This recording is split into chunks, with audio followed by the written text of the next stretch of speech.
자, 오늘 말씀은 북이스라엘의 아합 왕이 죽고, 우리 아합 왕은 너무나 잘 알죠. 엘리야 때 갈멜산에서 엘리야가 활동했던 당시에 있었던 그 왕이 아합 왕입니다. 그 아합 왕이 죽고 그의 아들 여호람이라는 사람이 왕이 되었습니다. 아합 왕이 죽고 그의 아들 여호람이 왕이 된 거예요. 자, 그런데 5절 말씀을, 오늘 한참 앞에 있지만 5절 말씀을 제가 한번 읽어보겠습니다. 아합이 죽은 후에 모압 왕이 이스라엘 왕을 배반한지라 이렇게 되어 있죠. 예. 여호람 앞에 아버지가 아합 왕인데, 아합 왕이 죽자 아마도 북이스라엘 아합 왕 시대에 모압이 북이스라엘의 속국이었던 것 같습니다. 최소한 조공을 바치는 정도는 됐던 것 같아요. 그런데 이 북이스라엘의 그늘에서 벗어나려고 모압이 배반을 한 거예요. 모압 입장에서는 그럴 수도 있겠죠. 어찌됐든 간에 자기도 독립하고 싶을 거 아니에요. 그런데 마침 자기를 다스리던 왕, 속국이라고 표현을 한다면 자기를 다스리던 북이스라엘 왕 아합 왕이 죽고 그의 아들이 왕이 되자 뭔가 이렇게 어수선할 때, 아직 그 여호람 왕의 왕권이 충분히 세워져 있지 않았을 때 우리가 독립하자, 이런 마음을 가졌던 거죠. 그래서 모압이 북이스라엘을 배반했습니다. 그래서 방금 5절에 보면 배반했다, 이런 표현을 썼습니다. 자, 아무튼 북이스라엘의 그늘에 있던 모압이 이제 독립하려고 하는 그런 상황인 거죠. 자, 여기까지는 그런데 이게 모압의 입장이에요. 그러나 북이스라엘의 막 왕이 된 여호람의 입장에서는 용납해 줄 수가 없는 거죠. 아니, 내 아버지가 왕으로 다스릴 때는 얌전히 우리 속국으로 있더니 내가 왕이 되자마자 여기서 독립하겠다고? 그럼 어떻게 돼요? 나를 무시하는 거야? 또는 왕이 되자마자 그렇게 속국이 빠져나가면 왕권이 좀 약화가 되겠죠. 신하들도 우리 왕이 이거 하나 어떻게 못하나, 이런 생각을 할 수 있잖아요. 그래서 여호람 왕은 모압을 정벌하기로 결정을 내립니다. 그렇게 결정을 한 거예요. 독립하려고 그래? 안 돼 이놈들 하고 모압을 정벌하려고 하는 거죠. 자, 그런 상황에서, 그런데 또 혼자 싸우기는 조금 조마조마한 거예요. 북이스라엘 왕이 혼자 모압을 정벌하기에는 왠지 좀 피해가 클 것 같고 좀 걱정이 됐던 모양이죠. 그래서 누구와 동맹을 맺느냐? 바로 남유다의 왕 여호사밧과 동맹을 맺습니다. 지난주에 제가 말씀드렸나요? 네. 어땠습니까? 여호사밧 왕은 북이스라엘의 아합 왕과도 이렇게 동맹을 맺었던 경험이 있죠. 아람 나라를 물리칠 때 여호사밧 왕은 아합 왕과도 동맹을 맺었습니다. 그러니까 아합 왕의 아들 입장에서는 우리 아버지 때 이렇게 동맹을 맺었던 여호사밧 왕이 있을 때 또 동맹을 맺고 모압을 정벌하려고 했던 것입니다. 이해되시죠? 예. 그런데 여호람 입장에서는 그렇게 남유다랑 동맹을 맺었을 뿐만 아니라 한 나라를 더 끼워드리게 됩니다. 그 나라가 어떤 나라냐? 에돔이라고 하는 나라예요. 그래서 이제 오늘 본문에도 있지만 세 왕이라고 할 때는 북이스라엘의 왕 여호람, 그리고 남유다의 왕 여호사밧, 그리고 에돔 왕, 이렇게 세 명을 이야기합니다. 세 나라가 동맹을 하고 연합을 맺고 모압을 정벌하러 가게 됩니다. 자, 이게 상황입니다. 이게 역사적인 배경이에요.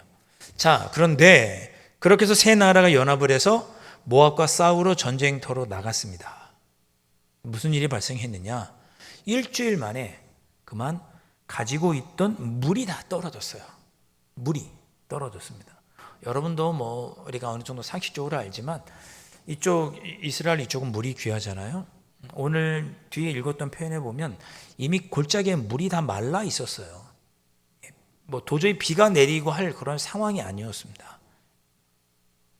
마실 물이 없으니까 어떻게 돼요? 군사들도 못 마시죠. 그뿐만 아니라 함께 했던 말도 물을 마셔야 되잖아요.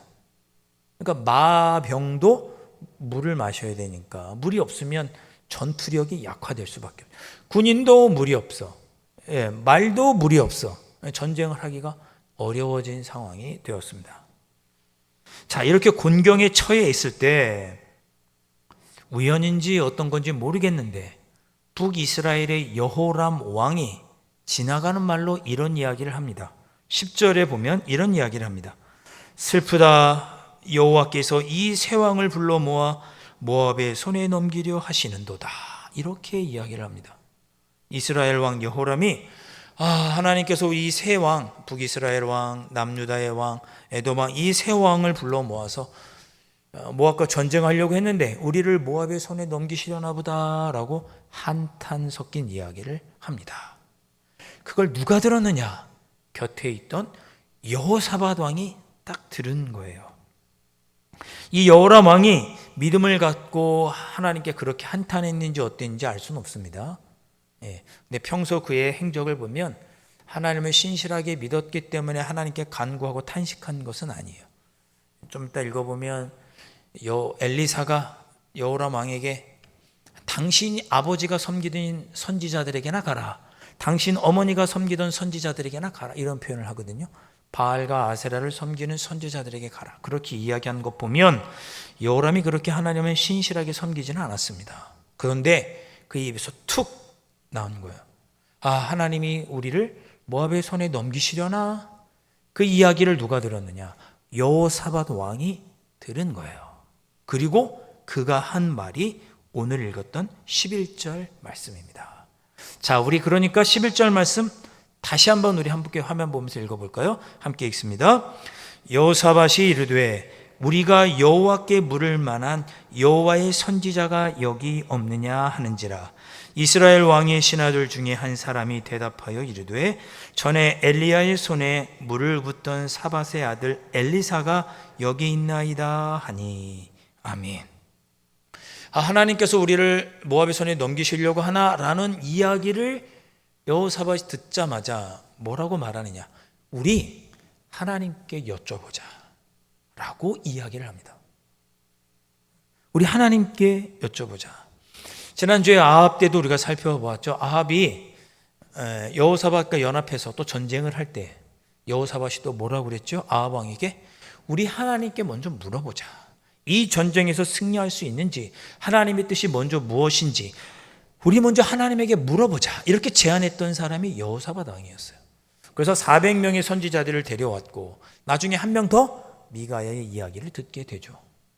그렇게 하나님에게 먼저 묻자고 했던 사람이 누구였느냐? 여호사밧 왕입니다.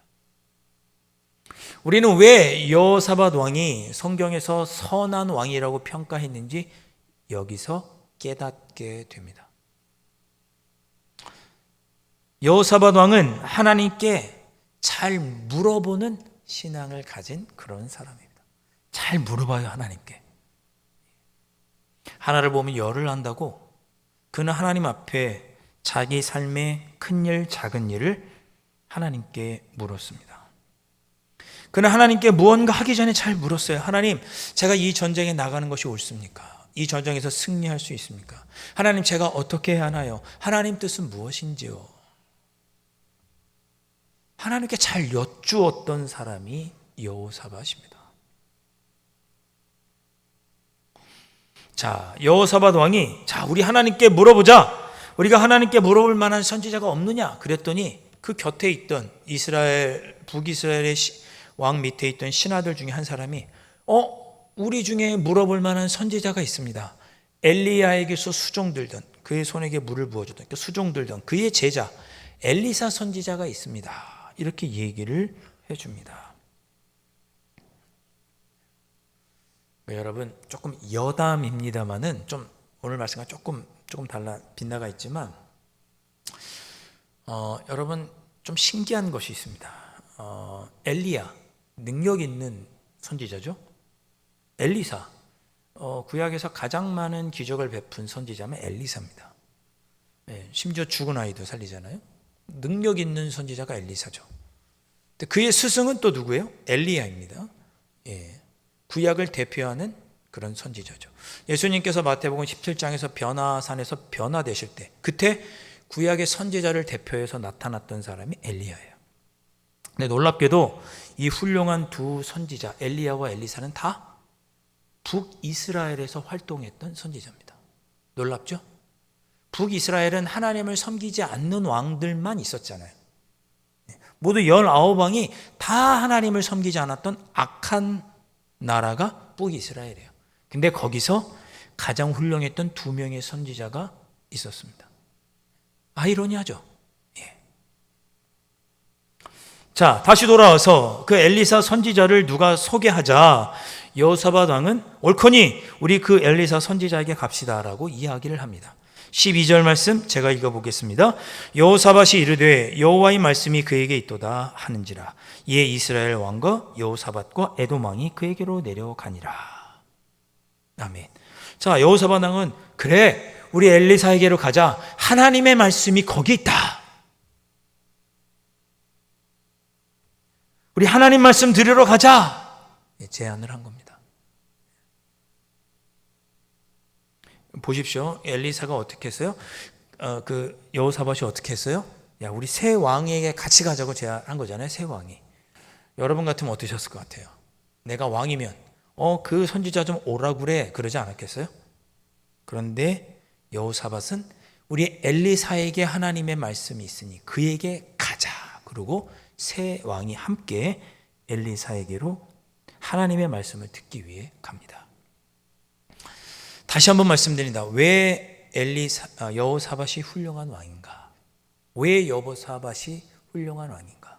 그는 하나님의 음성을 하나님에게 묻고 하나님의 음성을 듣고 행하려고 하는 겸손한 사람이었습니다. 그의 기본적인 신앙의 태도는 먼저 하나님께 묻는 거예요. 그리고 하나님께서 말씀해 주시면 그대로 행했던 거죠. 하나님의 말씀을 듣고 하나님의 음성, 하나님의 뜻을 알기 위해 자기가 왕이라고 하는 신분도 중요하지 않았어요.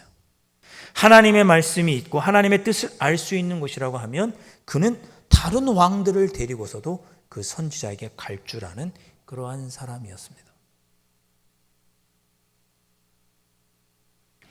저 학교 다닐 때 조직신학 교수님이 수업 시간에 그런 얘기를 하셨어요. 학생이 질문을 했어요. 교수님, 신학이 뭐예요? 신학? 물어봤습니다. 신학이 뭐예요? 어떻게 해야 신학할 수 있어요? 물어봤습니다. 이분이 독일의 몰트만이라고 하는 아주 유명한 조직신학 교수가 있는데 그분의 제자였어요. 한국인 제자였는데. 근데 그분이 이런 얘기를 하셨어요. 신학이란 하나님께 묻는 것이다. 그렇게 대답을 해주셨습니다. 하나님께 묻는 거예요. 하나님, 제가 어떻게 해야 할까요? 이 상황에서는 어떻게 하는 게 하나님의 뜻인지요? 제가 이렇게 섬기는 것이 하나님의 뜻인지요? 저렇게 하는 것이 하나님의 뜻인지요? 제가 어디로 가는 것이 하나님의 뜻인지요? 제가 여기서 이렇게 말하고 행동하는 것이 하나님의 뜻인지요? 라고 먼저 묻는 것. 그것이 신학이고 그것이 신앙이고 우리의 삶의 가장 기본이 되어야 합니다. 그걸 누구에게 배우느냐? 여호사밧에게 배우는 겁니다. 이 한 주간 살아가실 때 여러분 어떻게 사셔야겠어요? 그러니까 먼저 하나님께 물어보세요. 물어보세요. 저기 버스 정거장에 있으면 수서역 나갈 때 버스가 한 3-4가지가 있습니다. 좌석 버스도 있고 마을 버스도 있고 파란 버스도 있고 3416도 있고. 하나님께 물어보겠습니다. 하나님 몇 번 버스 탈까요? 그런 거 말고 하나님 제가 오늘 어떻게 해야 하나님의 영광을 드러낼 수 있을까요? 여러분의 선택의 갈림길에서 하나님 제가 어떻게 해야 할까요? 물어보세요. 물어보지도 않고 내 마음대로 해놓고 안 됐다고 하나님께 뭐라고 하시면 안 되는 거 아닌가? 그렇죠.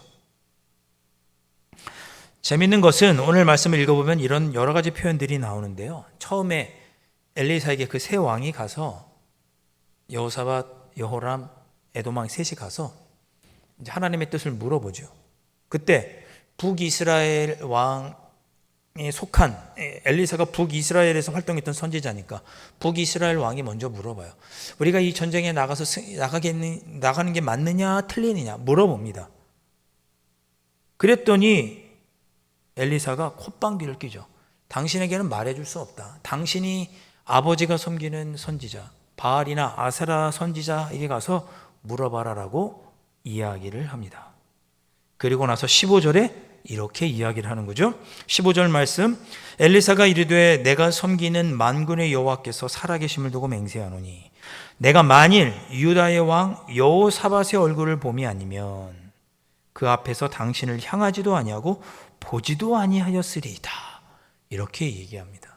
무슨 뜻입니까? 조금 더 노골적으로 얘기하면 내가 여호사밧 왕 체면 때문에 당신한테 이야기해 준다 그런 뜻입니다. 여호사밧이 아니면 내가 당신한테 말할 이유가 없는데 여호사밧 때문에 당신에 내가 하나님의 뜻을 알려주겠다 이렇게 얘기한 거예요. 글쎄요, 제가 좀 직접적으로 좀 이렇게 적용을 해볼까요? 여러분이 하나님의 뜻을 묻고 하나님의 뜻을 묻는 그런 선하고 겸손한 모습으로 살아갈 때 여러분의 체면을 봐서 하나님이 여러분 체면을 봐서 누군가에게 하나님의 뜻을 알려주겠다는 그렇게 이해해도 충분한 거 아닌가요? 이 한 주간에 하나님의 뜻을 구하시고 그 뜻대로 살아가는 여러분으로 인해서 여러분의 체면을 하나님께서 보아주셔서 여러분 곁에 있는 사람들에게도 하나님께서 은혜를 베풀어 주시는 그런 한 주간을 살아가시기를 주님의 이름으로 축복합니다.